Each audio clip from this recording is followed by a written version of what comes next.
And here we've got the mulberry tree. Now, I don't think mulberry is native to Scotland because the climate wise, but this one seemed to flourish. Now, there's mulberry tree in Jamaica. I only discovered that a couple of months ago. One friend told me that there are parts in Jamaica where there are mulberry tree, and obviously the climate is good for it, but Mediterranean climate is also good for mulberry tree. But this one flourished here, and they really take care of it. The mulberries aren't ready.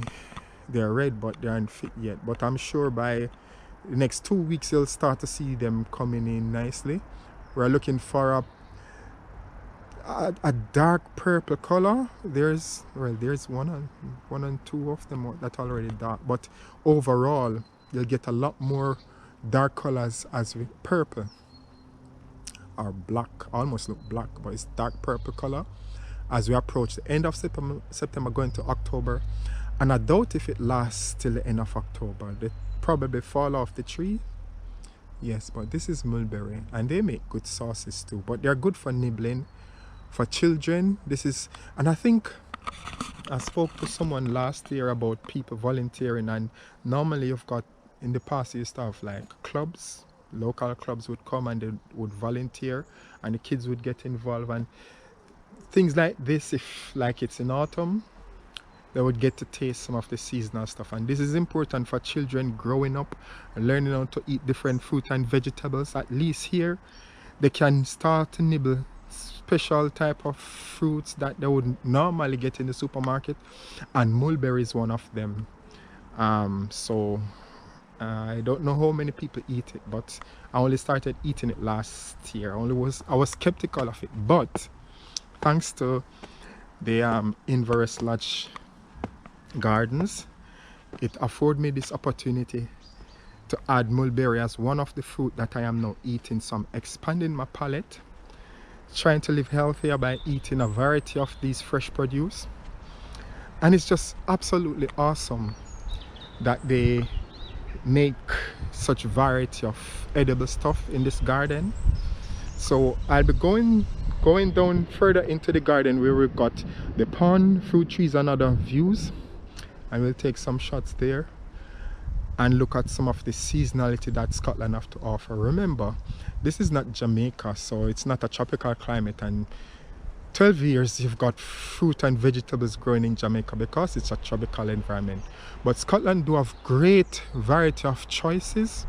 It might not be synonymous with what's in the Caribbean or in Jamaica, but they've got other options, and this is why I'm vlogging, to look at what other options are there if you're an immigrant and you're into healthy eating and you live here. If you've got family, what type of stuff you can actually eat that's not native to your country, but you can adopt eating local seasonal stuff, things that are actually healthy. And so far I've discovered mulberry, which is in Jamaica, but I've only discovered it here first and started eating it. Apple is another thing I've not actually eaten when I was in Jamaica, but now I'm eating apples, variety of apples. My favorite is Pink Lady, but then exploring more of Scotland and the UK helped me to understand that the variety of apples they've got, I don't need to stick to what's in the supermarket. It's just about learning about the local environment and what's on offer.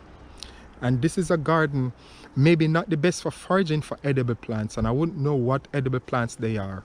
My best bet would be to speak with the people who are in charge of the garden. They probably will make the best recommendation of what's edible, or go online or go to the Royal Botanical Garden in Edinburgh just to get an idea of edible plants in gardens and edible flowers.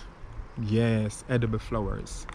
Yep, interesting. So without further ado, we are going to go deep down into the garden to explore the beauty of the Oy'Nissh Lodge Garden. Yes. So we've discovered what looks like Bramley apple, but it probably isn't, just a different species that's big. I couldn't see anything signposted to say it's Bramley. So, and we've got pears, not ready yet, but get in there. Let's see what else is available.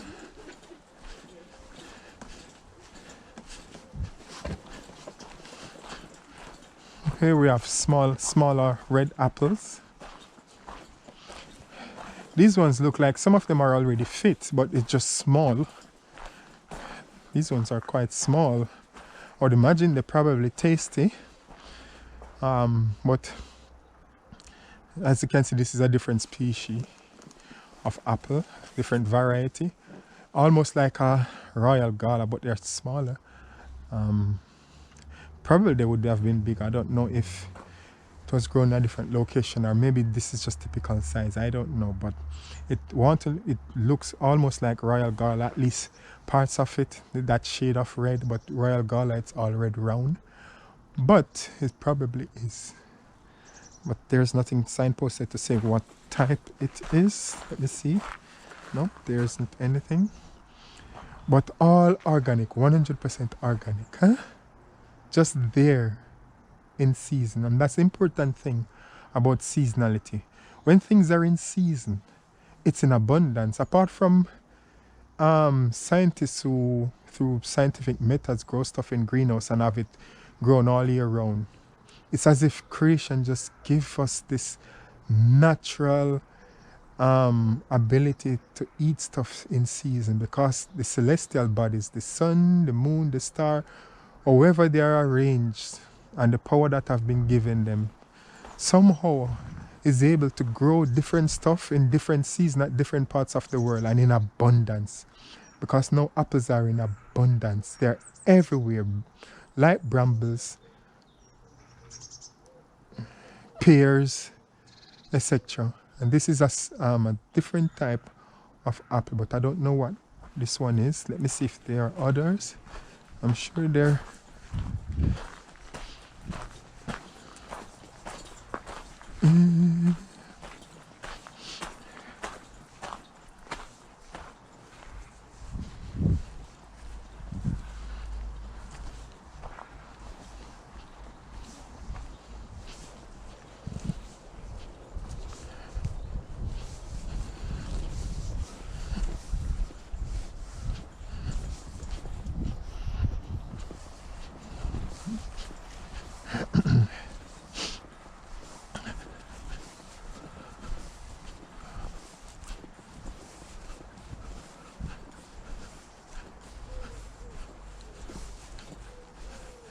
Oh, here's another variety.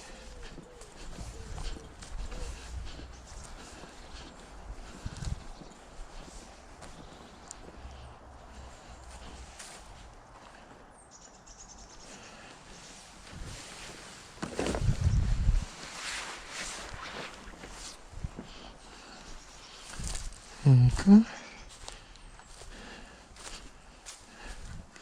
There it goes. So this almost looks like the one just further along, a few yards from here.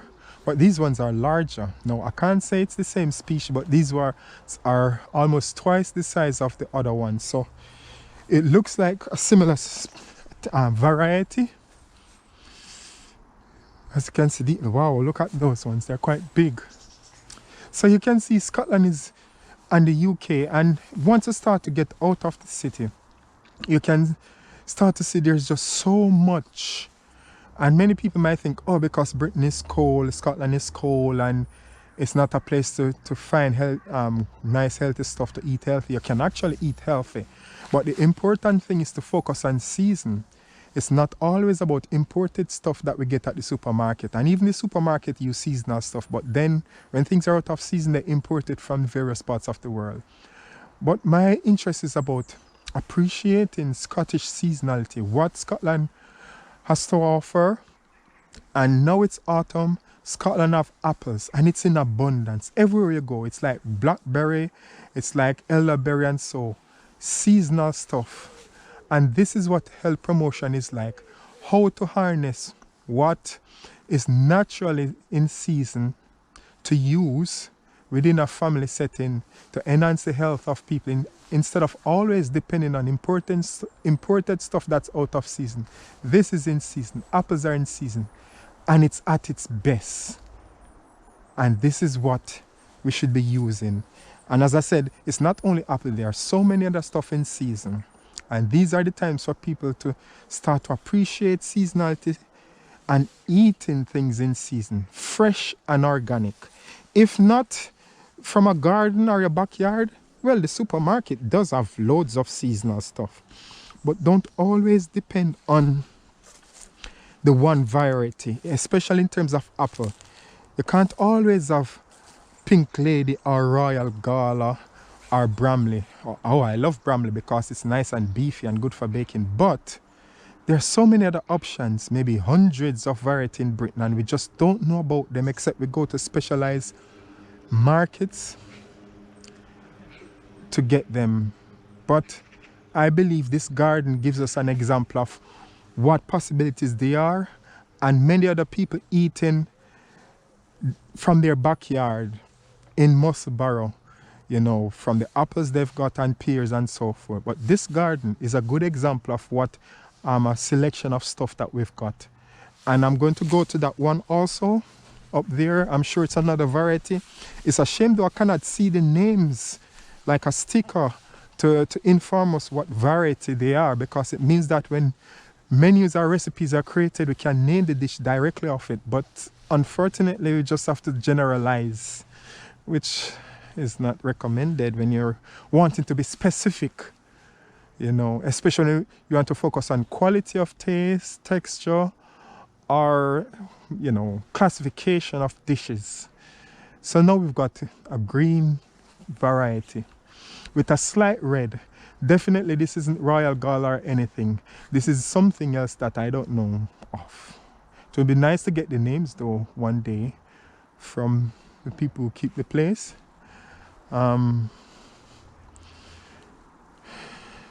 Soon I'll be tasting them, but I'm just going through so you can have an idea of what the varieties look like.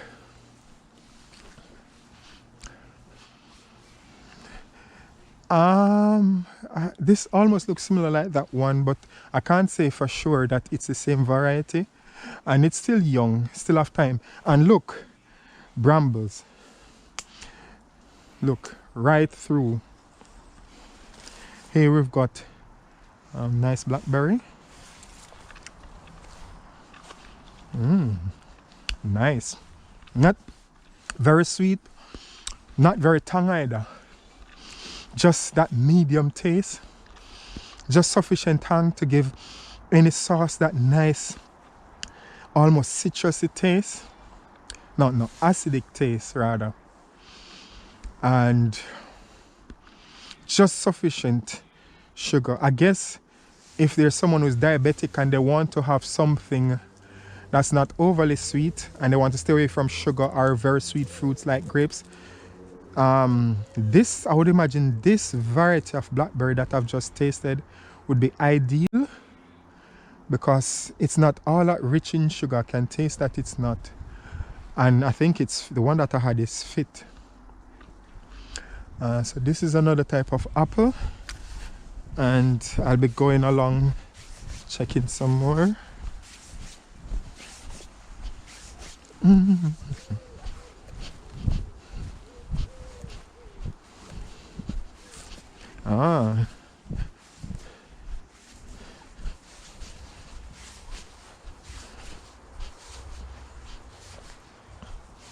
Wow, look at this one. Wow. I can't say they are fit yet, but look at, oh, they're so attractive. You just want to move, lost yourself in it. Wow, now what is this variety?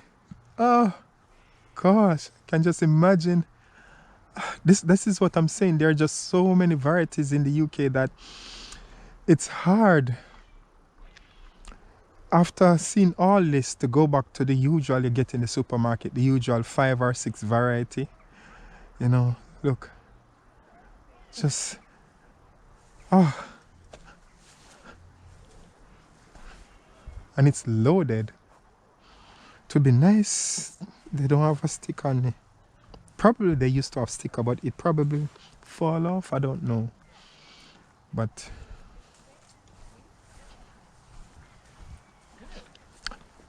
and here's another variety. Further. Gosh.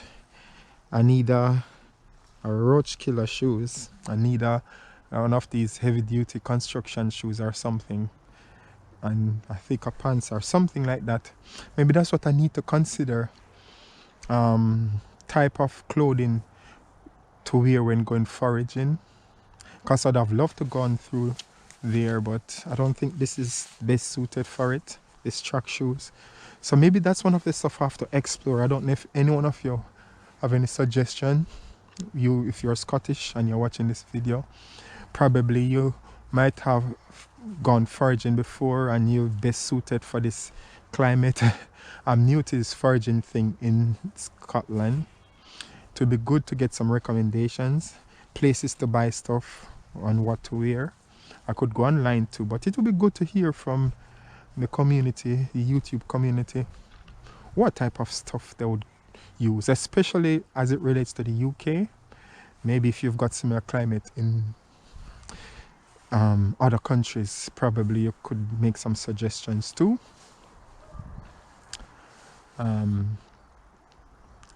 So thanks for keeping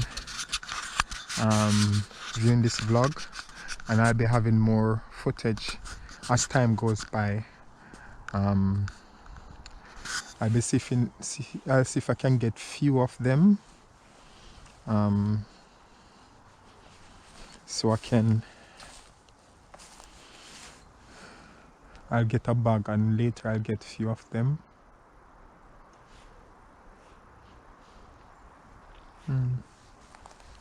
Let me just see.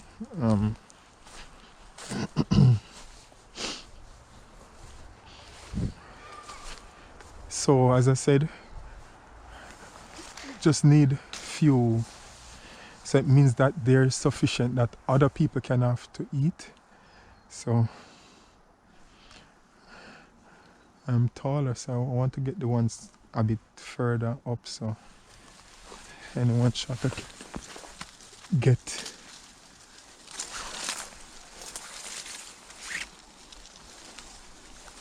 So I think three is sufficient, and there's plenty more for everyone else. 3 nice ones. So we've got 3.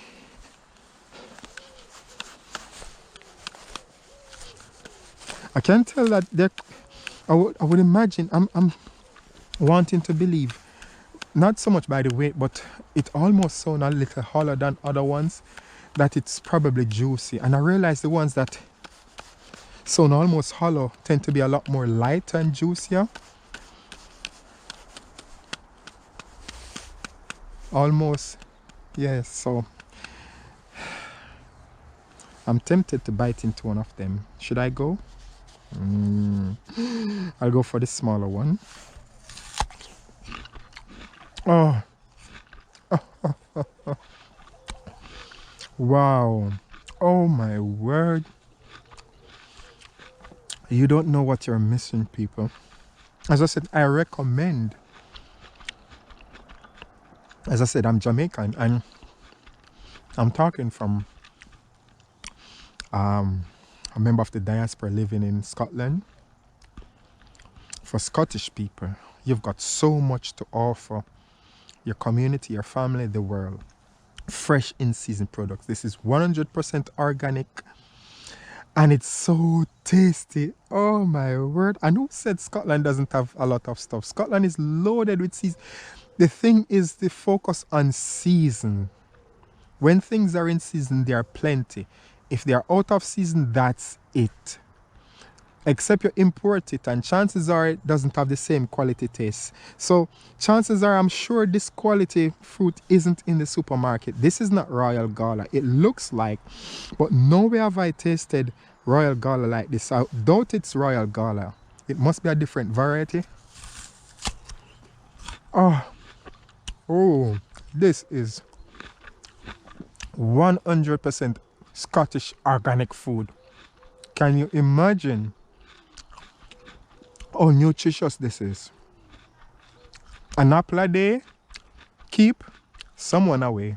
You have to decide who you're keeping away. I'm not going to tell you. You decide. But this apple, as I did say, it's slightly hollow. It feels lighter. It looks big, but it's so light. And when I knock it together, it's so hollow, and I just tell that the flesh is light and juicier. So it's nowhere tangy. And it's so sweet. Now, this probably, the large ones, I could recommend. They're not so hard. So in terms of texture, if you want chunky stuff in the dish, you probably won't get it. And remember, when you cook apple, it sort of mash away quite easily anyways. But this would make a very smooth Oy'Nissh. But because it's already this sweet, you wouldn't need to add a lot of sugar. That's the thing. The more sugar, natural sugar the fruit have, you don't have to add as much in your cooking, and that's even healthier. So, oh, this is good stuff. Oh my word.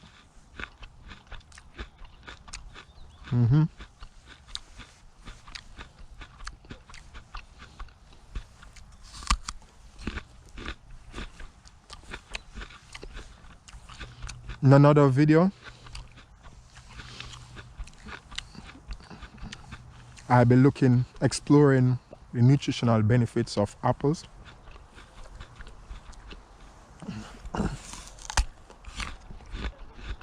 But also Oy'Nissh products that I'll make from them. Probably sauces, marinades, but also other food products that I'll put the condiment on.